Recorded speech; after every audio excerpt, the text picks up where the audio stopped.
Welcome to Big TV digital exclusive breaking news చూస్తున్నాము. నల్గొండ జిల్లాలో పరువు హత్య కేసు కలకలం సృష్టించింది. అయితే ఈ కేసులో భార్గవి భర్త కృష్ణ హత్య కేసులో కూడా విస్తుపోయే నిజాలు బయటకు వచ్చాయి. అయితే ఇప్పటికీ విచారణ ప్రారంభించి దర్యాప్తు చేసిన పోలీసులు ఈ కేసులో కంగుతనే నిజాలను బయటపెట్టారు. కృష్ణ హత్యకు సంబంధించి కూడా భార్గవి కుటుంబ సభ్యులు మొత్తంగా దీనికి ప్లాన్ చేసినట్టుగా కూడా తెలుస్తుంది. దీనికి ప్రధాన సూత్రధారిగా భార్గవి నానమ్మ బుచ్చమ్మ ఎవరైతే ఉన్నారో ఆవిడే దీనికి ఒక ప్లాన్ వేసినట్టు కూడా తెలుస్తుంది.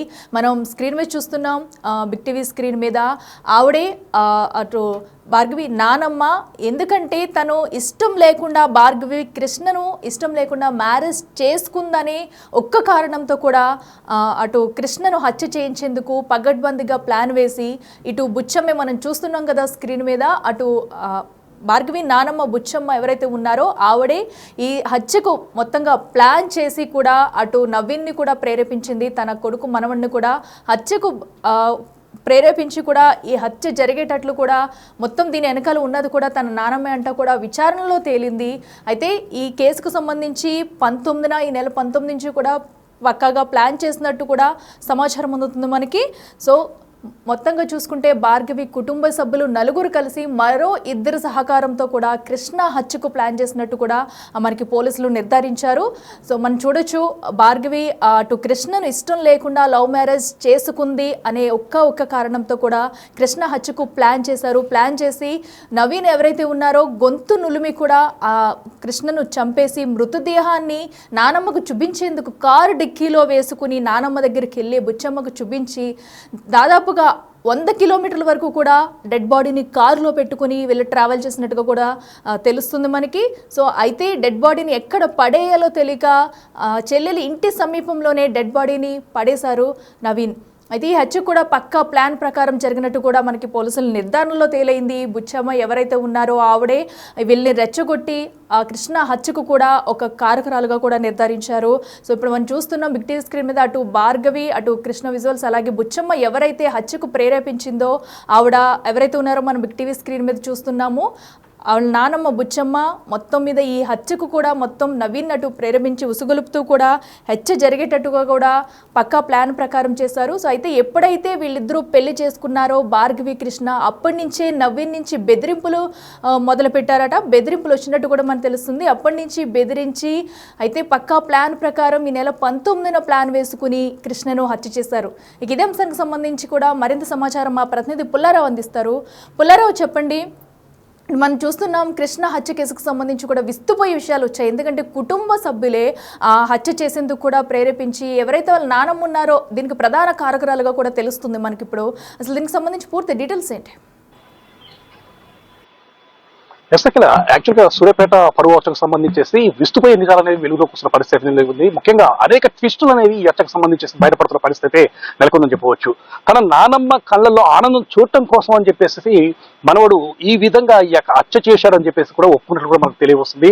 ముఖ్యంగా ఈ యొక్క కృష్ణకు సంబంధించి ఎవరైతే మృతుడు కృష్ణ ఉన్నాడో కృష్ణ మృతికి సంబంధించేసి విస్తుపోయే నిజాలు కూడా చాలా వరకు వెలుగులోకి వస్తున్నాయి. ముఖ్యంగా పోలీసులు కూడా ఇదే విషయానికి సంబంధించేసి పూర్తి స్థాయిలో దృష్టి కేంద్రీకరించినట్టు కూడా తెలుస్తుంది. కృష్ణ హత్యకు కారకులు వ్యక్తులు ముఖ్యంగా 5గురిని, అంటే కృష్ణ హత్యకు సంబంధించిన వ్యక్తులు ఎవరుతున్నారో 5గురిని కూడా అదుపులోకి తీసుకున్నట్లు కూడా మనకు తెలియవస్తుంది. కృష్ణ హత్యకు ప్రధాన కారకుడిగా కృష్ణ భార్య అయినటువంటి భార్గవి యొక్క అన్నయ్య అయినటువంటి నవీన్, అదేవిధంగా అతని యొక్క తల్లిదండ్రులు, వారితో పాటు బైరు మహేష్ వీరందరినీ కూడా అదుపులోకి తీసుకున్నట్లు కూడా మనకు తెలియవస్తుంది. మొత్తంగా 5గురి వ్యక్తులను కూడా పోలీసులు అదుపులోకి తీసుకొని విచారిస్తున్నారు. ఈ విచారణలో చాలా విసుపోయే విషయాలు మనం చెప్పుకుంటూ వస్తున్నారు. ఎందుకంటే భార్గవి అంటే నవీను కృష్ణ ఇద్దరు కూడా మొదటగా స్నేహితులుగా ఉన్నటువంటి పరిస్థితి ఉండడం జరిగింది. సో వీరి యొక్క స్నేహం అనేది చాలా కాలం కూడా కొనసాగింది. కృష్ణ అదేవిధంగా బైరు మహేష్ నవీన్ వీరు ముగ్గురు కూడా స్నేహితులుగా ఉన్న పరిస్థితుల్లో కొంతకాలం క్రితం అంటే 307 కేసు నిమిత్తము భార్గవి అన్నైనటువంటి నవీను అదేవిధంగా అతని యొక్క తండ్రి అయినటువంటి సైదులు ఇద్దరు కూడా 307 కేసు కింద జైలుకు వెళ్ళిన పరిస్థితి ఉంది. ఈ సమయంలో కృష్ణ వారింటికి తరచుగా వెళుతూ ఉన్న క్రమంలోనే ఆ సమయంలోనే నవీన్ చెల్లెనటువంటి భార్గవిని కృష్ణ లవ్ చేయడం జరిగింది. ఇద్దరు కూడా పరస్పరం ప్రేమించుకున్న తర్వాత ఇద్దరు కూడా 5 నెలల క్రితం వివాహం చేసుకున్న పరిస్థితి ఉంది. సో ఎప్పుడైతే జైలు నుంచి నవీన్ గాని అదేవిధంగా అతని తండ్రి సైదులు గాని విడుదలై వచ్చిన తర్వాత వీరి యొక్క ప్రేమ వివాహం తెలుసుకొని కృష్ణపై మాత్రం కక్ష పెంచుకున్నట్లుగా తెలుస్తుంది. ఇదే సమయంలో ఆ యొక్క నవీన్ నానమ్మ అంటే సైదుల్ తల్లి వీరు ఈ యొక్క ప్రేమ వివాహం అనేది నచ్చలేదు. ఎందుకంటే ఖచ్చితంగా ఈ విధంగా తన కులంకు సంబంధించిన వ్యక్తిని కాకుండా వేరే కులం పర్సన్ ని తన మనవరాలు పెళ్లి చేసుకుంది కాబట్టి ఆ వ్యక్తిని అంతమొందించాలని చెప్పేసి కూడా నవీన్ తో చెప్పినట్లుగా తెలుస్తుంది. సో ఇదే సమయంలో నవీన్ నాయనమ్మకు కూడా మాట ఇచ్చేసి నాయనమ్మ కళ్ళలో ఆనందం చూడటం కోసం అని చెప్పేసి ఈ విధంగా కృష్ణను చంపడం కోసం అనేది గత 2-3 నెలలుగా కూడా స్కెచ్ వేస్తున్నట్టు కూడా మనకు తెలియవస్తుంది. దానిలో భాగంగానే ఇంటి వద్ద ఉన్నటువంటి కృష్ణను తన యొక్క స్నేహితుడు అంటే ఇద్దరికి స్నేహితుడుగా ఉన్నటువంటి బైరు మహేష్ ద్వారా బయటికి రప్పించేసి హత్య చేయాలని చెప్పి దానికి పకడ్బందీగా ఒక ప్రణాళికను రూపొందించుకొని ఆ యొక్క బైరు మహేష్ ద్వారా ఫోన్ చేసేసి కృష్ణను బయటికి రప్పించుకోవడం జరిగింది.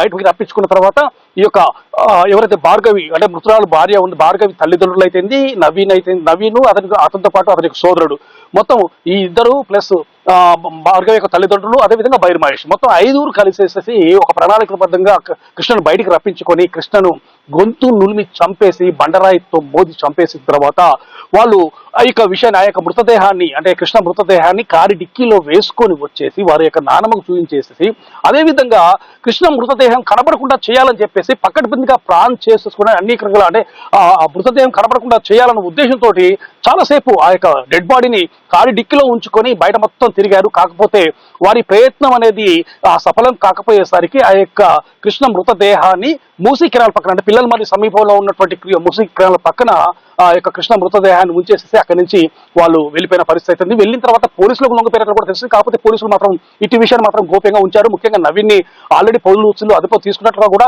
మనం మర్డర్ జరిగిన విషయం రోజే చెప్పడం జరిగింది. కాకపోతే పోలీసులు పూర్తి స్థాయిలో దర్యాప్తు జరగడానికి కోసం అని చెప్పి ఇంకా క్లూస్ దొరుకుతాయన్న ఉద్దేశంతో ఈ విషయాన్ని గోప్యంగా ఉంచినట్లు కూడా తెలుస్తుంది. సో మొత్తంగా చూసినట్లయితే మాత్రం పోలీసుల అదుపులో మాత్రం 5 ఉన్నట్టు తెలుస్తుంది.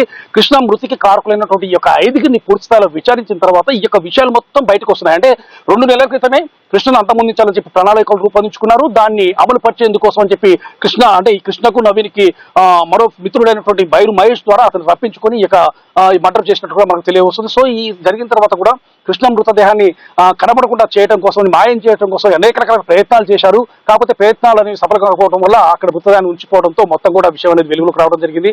సో ఈ మర్డర్ చేశాం కాబట్టి తప్పనిసరిగా ఇది వెలుగులోకి వచ్చే అవకాశం ఉందని ముందస్తుగానే భార్గవి సోదరుడు నవీను అదేవిధంగా బైరు మహేష్ వీళ్ళందరినీ కూడా వీళ్ళు కూడా పోలీసులకు లొంగిపోయినట్లుగా మనకు తెలుస్తుంది. మొత్తంగా ఇదే కోణంలో ఉందా ఇంకా వేరే కోణంలో కూడా పోలీసులకు దృష్టికి వెళ్ళిన కాకపోతే ఇది పరువు వచ్చగానే పోలీసులు మాత్రం మొదటగా గుర్తించేసి వీళ్ళని అదుపులో తీసుకున్న తర్వాత వీరికి సంబంధించేసి పూర్తిగా ఎంక్వైరీ చేసిన తర్వాత ఈ విషయాలన్నీ అంటే కృష్ణను అంతమొందించేందుకు ఈ విధమైనటువంటి ప్రణాళికలు రూపొందించాలన్న విషయాలు మొత్తం కూడా బయటకు వచ్చిన పరిస్థితి అయితే ఉండడం జరిగింది. మొత్తంగా చూసినట్లయితే మాత్రం ఈ 5 నిందితులు కూడా పోలీసులు అదుపులోనే ఉన్నారు. వారిని ఇంకా పూర్తి స్థాయి ఎంక్వైరీ చేస్తున్నారు. దీనికి సంబంధించేసి కొద్దిసేపట్లోనే ఎస్పీ దీనికి సంబంధించి ప్రెస్ మీట్ పెట్టే అవకాశం ఉన్నట్లు కూడా మనకు తెలియవస్తుంది. ఎట్లా ఇప్పటి వరకు ఒక పక్కా ప్రణాళిక అనేది వేసుకుని వీళ్ళందరూ ఒక హత్య చేసినట్టు కూడా మనకైతే ఒక నిర్ధారణ వచ్చింది. మరి దీనిపై అటు కృష్ణ కుటుంబ సభ్యులు ఏమైనా స్పందించారా? వాళ్ళు ఏం కోరుతున్నారు?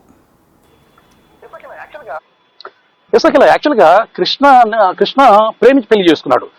కృష్ణ తన కులం కానికి సంబంధించినటువంటి ఆ యొక్క భార్గవిని వివాహం చేసుకున్న తర్వాత కృష్ణ తల్లిదండ్రులు అంటే కృష్ణ తండ్రి చిన్నతనంలో చనిపోవడం, తండ్రి ఉన్నాడు, అదేవిధంగా మేనమామ ఉన్నట్లు పరిస్థితి ఉంది. కాకపోతే కృష్ణ మొదటి నుంచి కూడా తన అమ్మమ్మ అంటే మేనమామ తల్లి దగ్గర పెరుగుతున్నట్లుగా మనకు తెలుస్తుంది. సూర్యాపేటలో ఉన్నటువంటి మామిలగడ్డ దగ్గర కృష్ణ అనేది చిన్నతనం నుంచి తన యొక్క బాల్యం గడిచిన పరిస్థితి ఉండడం జరిగింది. చిన్నతనంలోనే సూర్యాపేట చేరుకొని ఇక్కడే ఉంటూ ఇక్కడే చదువుకొని ఈ విధంగా చేస్తున్నాడు. కాకపోతే కృష్ణ మరణించిన తర్వాత కృష్ణ తండ్రి కానీ కృష్ణ సోదరి కానీ అదేవిధంగా కృష్ణ అమ్మమ్మ కానీ వీరందరూ ఒకటే చెప్తున్నారు. ఎందుకంటే తమ యొక్క మనవడు కృష్ణ అమ్మమ్మ చెప్పిన విషయాల ప్రకారం తమ యొక్క మనవడు తను ప్రేమించిన అమ్మాయిని పెళ్లి చేసుకున్నాడు. పెళ్లి చేసుకున్న తర్వాత ఆ యొక్క అమ్మాయి తల్లిదండ్రులు తమ మనవడిపై కక్ష పెంచుకున్నారు. అతను చంపాలని చెప్పి అనేక రకాల ప్రయత్నాలు చేశారు. అనేక సార్లు కూడా బెదిరింపులకు గురి చేశారు. సో వాళ్ళు హత్య చేశారు కాబట్టి తన మనవడి యొక్క మృతికి కారకుడైనటువంటి వాడిని కఠినంగా శిక్షించాలని చెప్పేసి కూడా కృష్ణ అమ్మమ్మతో పాటు కృష్ణ తండ్రి డేవిడ్ అదేవిధంగా కృష్ణ భార్య భార్గవి అదేవిధంగా సోదరి కూడా పోలీసులకు మొదటి నుంచి డిమాండ్ చేస్తున్నారు. అదేవిధంగా వివిధ కుల సంఘాలు కూడా ఇదే విషయాన్ని కూడా పెద్ద ఎత్తున కూడా విషయాన్ని బయటకు తీసుకురావడం జరిగింది. చాలా వరకు కూడా కృష్ణ పోస్ట్ మార్టం అయిపోయిన తర్వాత కూడా ధర్నా రోడ్డుపై సూర్యాపేట రోడ్లపై ధర్నాలు నిర్వహించారు. కృష్ణ మృతికి కారకులైన వారిని వెంటనే కఠినంగా శిక్షించాలి, ఇలాంటి పరువు హత్యలని పునరావృతం కాకుండా అంటే ఈ విధంగా దారుణానికి పాల్పడిన వారిని కఠినంగా శిక్షించాలని చెప్పేసి కూడా వాళ్ళు ధర్నాలు చెప్పిన పరిస్థితి ఉండడం జరిగింది. ఇదే సమయంలో కృష్ణ కుటుంబానికి కూడా కావాల్సిన పరిహారం చెల్లించాలి. ఎందుకంటే పరువు హత్య చేశారు, ఎందుకంటే తమ దగ్గర డబ్బు ఉంది కాబట్టి ఏ విధంగా మాయ చేయొచ్చు, ఎవరైనా కొనొచ్చు అన్న ఉద్దేశంతో ఈ విధంగా దారుణానికి పాల్పడ్డారు. కృష్ణ చేసిన తప్పు ఏంటి, కృష్ణ ప్రేమించి పెళ్లి చేసుకోవడం తప్ప అని చెప్పేసి కూడా కుల సంఘాలు అదేవిధంగా కృష్ణ కుటుంబ సభ్యులు కూడా డిమాండ్ చేసిన పరిస్థితి ఉంది. ఇదే విషయానికి సంబంధించి మాత్రం పోలీసులు చాలా పూర్తి స్థాయిలో దర్యాప్తు కొనసాగించేసి ఈ యొక్క 5 వ్యక్తులను కూడా అదుపులో తీసుకొని ఈ రోజు ఇదే విషయానికి సంబంధించి కూడా ప్రెస్ మీట్ పెట్టే అవకాశం కనబడుతుంది. ఎస్పీ దీనికి సంబంధించి కొద్దిసేపట్లో మీడియా సమావేశం ఏర్పాటు చేసే అవకాశం ఉన్నట్టు కూడా మనకు తెలియజేస్తుంది. పోలీసులు కూడా మొదటి నుంచి చెప్తున్నారు, ఈ విధమైనటువంటి పరువు హత్యకు పాల్పడిన వ్యక్తులను ఎవరిని కూడా ఉపేక్షించము, తప్పనిసరిగా కూడా వారిని కఠినంగా శిక్ష పడే విధంగా మేము చర్యలు తీసుకుంటామని చెప్పి కూడా పోలీసులు మొదటి నుంచి చెప్తున్నారు. సో ఇప్పుడు పోలీసులు వారిపై ఎలాంటి అంటే దానికి సంబంధించి ఎలాంటి సెక్షన్స్ నమోదు చేసేసి వారిని జైలు పంపిస్తారనే విషయాలు మాత్రం వేచి చూడాలి.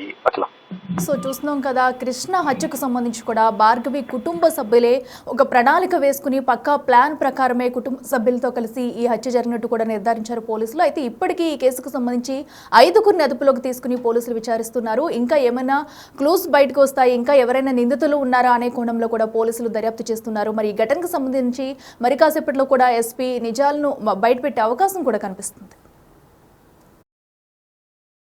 నిన్న సాయంత్రం 5 గంటలకు అట్లా మేము ఇంట్లోనే ఉన్నాం. అట్లా కొద్దిసేపు అట్లా మాట్లాడుకుందాం, బయటకు వెళ్దామని చెప్పి మాట్లాడుకున్నాం.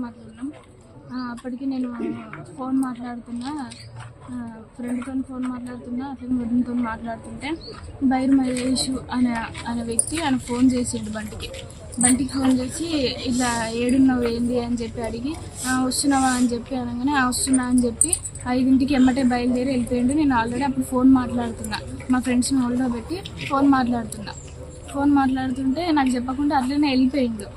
5ంటికి వెళ్ళిపోవడమే, ఇక మళ్ళీ రాలేదు ఇంటికి. పొద్దున్న దాకా కూడా రాలేదు. ఆయన బైరు మహేష్ మా అన్నయ్య మీద